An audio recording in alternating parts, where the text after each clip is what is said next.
Egg lovers ಇದ್ದರೆ ಖಂಡಿತವಾಗ್ಲೂ ಈ ರೆಸಿಪಿನ ಟ್ರೈ ಮಾಡಿ, ತುಂಬಾ ಇಷ್ಟ ಆಗುತ್ತೆ. ಒಂದೇ ಒಂದು ಸಲ ಈ ರೀತಿ ಕ್ರೀಮಿ ಎಗ್ ಕರಿನ ಮಾಡ್ಕೊಳ್ಳಿ, ಮತ್ತೆ ಮತ್ತೆ ಇದೇ ರೀತಿ ಮಾಡ್ಕೊಳ್ತೀರಾ. ಅಷ್ಟು ರುಚಿಯಾಗಿ ಮತ್ತು ತುಂಬ ಸಿಂಪಲ್ಲಾಗಿ ಫಟಾಫಟ್ ಅಂತ ಎಗ್ ಕರಿ ಮಾಡೋದು ಹೇಗೆ ಅಂತ ನೋಡ್ಕೊಳ್ಳಿ. ಮೊದಲಿಗೆ ನಿಮಗೆ ಎಷ್ಟು ಮೊಟ್ಟೆ ಬೇಕೋ ಅಷ್ಟು ಮೊಟ್ಟೆನ ಬೇಯಿಸ್ಕೋಬೇಕು. ನಾನಿಲ್ಲಿ ಕುಕ್ಕರ್ನಲ್ಲಿ ಬೇಯಿಸ್ಕೊಳ್ತಾ ಇದ್ದೀನಿ, ಬೇಗ ಆಗುತ್ತೆ ಅಂತ. ಇದ್ರ ಜೊತೆಗೆ ಸ್ವಲ್ಪ ಈರುಳ್ಳಿ ಸಿಪ್ಪೆನೂ ಹಾಕೊಳ್ತಾ ಇದ್ದೀನಿ, ಮೊಟ್ಟೆ ಒಡಿದೇ ಇರಲಿ ಅಂತ. ಈ ರೀತಿ ಕುಕ್ಕರ್ ಲಿಡ್ನ ಕ್ಲೋಸ್ ಮಾಡಿ ಒಂದೇ ಒಂದು ವಿಷಲ್ ಬರ್ಸ್ಕೊಂಡ್ರೆ ಸಾಕು, ತುಂಬ ಚೆನ್ನಾಗಿ ಮೊಟ್ಟೆ ಅನ್ನೋದು ಬೆಂದಿರುತ್ತೆ. ಈ ಕಡೆ ಒಂದು ಪ್ಯಾನ್ಗೆ ಸ್ವಲ್ಪ ಎಣ್ಣೆ, 1 ಸ್ಪೂನ್ ತುಪ್ಪನ ಹಾಕಿ 4 ಈರುಳ್ಳಿನ ಉದ್ದುದ್ದ ಕಟ್ ಮಾಡಿ ಸೇರಿಸ್ಕೊಳ್ತಾ ಇದ್ದೀನಿ. ಈರುಳ್ಳಿದು ಕಲರ್ ಚೇಂಜ್ ಆಗಬೇಕು, ಅಲ್ಲಿವರೆಗೂ ಫ್ರೈ ಮಾಡ್ಕೋಬೇಕು. ಇವಾಗ ನೋಡಿ ಈರುಳ್ಳಿ ಕಲರ್ ಚೇಂಜ್ ಆಗಿದೆ, ಇಷ್ಟಾದರೆ ಸಾಕು. ಇವಾಗ ಇದನ್ನ ಅರ್ಧ ಮಾಡ್ಕೊಳ್ತಾ ಇದ್ದೀನಿ, ಯಾಕಂದರೆ ರುಬ್ಬೋದಕ್ಕೆ ಅರ್ಧ ಹಾಕೊಳ್ತಾ ಇದ್ದೀನಿ.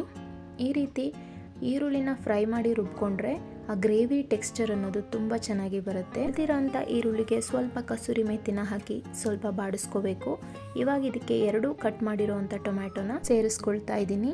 ಟೊಮೆಟೊ ಫುಲ್ ಸಾಫ್ಟ್ ಆಗಬೇಕು, ಅಲ್ಲಿ ತನಕನೂ ಬೇಯಿಸ್ಕೋಬೇಕು. ಟೊಮೆಟೊಗೆ ಸ್ವಲ್ಪ ಉಪ್ಪು ಸೇರಿಸ್ಕೊಂಡು ಬೇಯಿಸೋದ್ರಿಂದ ಬೇಗ ಬೇಯುತ್ತೆ ಅನ್ನೋದಷ್ಟೇ. ಟೊಮೆಟೊ ಬೇಯ್ತಾ ಇರಲಿ, ಅಷ್ಟರಲ್ಲಿ ಇದಕ್ಕೆ ಮಸಾಲೆನ ರುಬ್ಕೊಬರೋಣ. ಜಾರ್ಗೆ ಈರುಳ್ಳಿ ಸೇರಿಸ್ಕೊಂಡಿದ್ದೀವಿ, ಅದ್ರ ಜೊತೆಗೆ 1 ಸ್ಪೂನ್ ಶುಂಠಿ ಬೆಳ್ಳುಳ್ಳಿ ಪೇಸ್ಟು, 8 ರಿಂದ 10 ಗೋಡಂಬಿ, ಖಾರಕ್ಕೆ ತಕ್ಕ ಹಾಗೆ ಧನಿಯಾ ಮತ್ತು ಚಿಲ್ಲಿ ಪೌಡರ್ನ ಸೇರಿಸ್ಕೊಳ್ತಾ ಇದ್ದೀನಿ. ಅರ್ಧ spoon turmeric powder, 2 table spoon ಆಗೋಷ್ಟು ಗಟ್ಟಿ ಮೊಸರು, ಅರ್ಧ ಸ್ಪೂನ್ ಆಗೋಷ್ಟು ಗರಂ ಮಸಾಲೆನ ಸೇರಿಸಿ ಸ್ವಲ್ಪ ನೀರು ಸೇರಿಸ್ಕೊಂಡು ಈ ರೀತಿ ನೈಸಾಗಿ ರುಬ್ಕೋಬೇಕು. ಮಸಾಲೆನ ರುಬ್ಕೊಳ್ಳೋ ಅಷ್ಟರಲ್ಲಿ ಈ ಕಡೆ ಟೊಮೆಟೊನು ಬೆಂದು ಮೆತ್ತಗಾಗಿರುತ್ತೆ. ಇವಾಗ ಇದಕ್ಕೆ ರುಬ್ಬಿಟ್ಕೊಂಡಿರೋವಂಥ ಮಸಾಲೆನ ಹಾಕ್ಕೊಳ್ಬೇಕು. ಜಾರ್ಗೆ ಸ್ವಲ್ಪ ನೀರು ಸೇರಿಸ್ಕೊಂಡು ಅದನ್ನು ಇದಕ್ಕೆ ಸೇರಿಸಿ ಒಂದು 5 ನಿಮಿಷ ಇದನ್ನು ಲೋ ಫ್ಲೇಮ್ನಲ್ಲಿ ಬೇಯಿಸ್ಕೋಬೇಕು. ಇವಾಗ ನೋಡಿ ಮಸಾಲೆ ಚೆನ್ನಾಗಿ ಕುದೀತಾ ಇದೆ.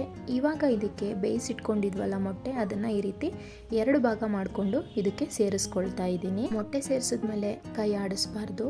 ಇವಾಗ ನೋಡಿ ಮೇಲೆ ಸ್ವಲ್ಪ ಚಿಲ್ಲಿ ಪೌಡರು, 1 ಸ್ಪೂನ್ ತುಪ್ಪನ ಹಾಕಿ ಲಿಡ್ನ ಕ್ಲೋಸ್ ಮಾಡಿ ಒಂದು 2 ನಿಮಿಷ ಲೋ ಫ್ಲೇಮ್ನಲ್ಲಿ ಕುದಿಸ್ಕೊಂಡ್ರೆ ಆಯಿತು. ಸಖತ್ ಟೇಸ್ಟಿಯಾದ ಎಗ್ ಕರಿ ರೆಡಿನೇ ಆಗಿಬಿಡುತ್ತೆ. ಈ ಎಗ್ ಕರಿ ಪರಾಟಗೆ, ಚಪಾತಿಗೆ ತುಂಬ ಚೆನ್ನಾಗಿರುತ್ತೆ. ಹಾಗಾದರೆ ಮಿಸ್ ಮಾಡದೆ ಈ ರೆಸಿಪಿನ ಮನೆಯಲ್ಲಿ ಟ್ರೈ ಮಾಡಿ, ಹೇಗೆ ಬಂತು ಅಂತ ಕಮೆಂಟಲ್ಲಿ ತಿಳಿಸಿ. ಈ ವಿಡಿಯೋ ಇಷ್ಟ ಆಗಿದ್ರೆ ಲೈಕ್ ಮಾಡಿ, ಶೇರ್ ಮಾಡಿ. ಮತ್ತೆ ಇನ್ನೊಂದು ವಿಡಿಯೋ ಜೊತೆ ಸಿಗ್ತೀನಿ. Thank you.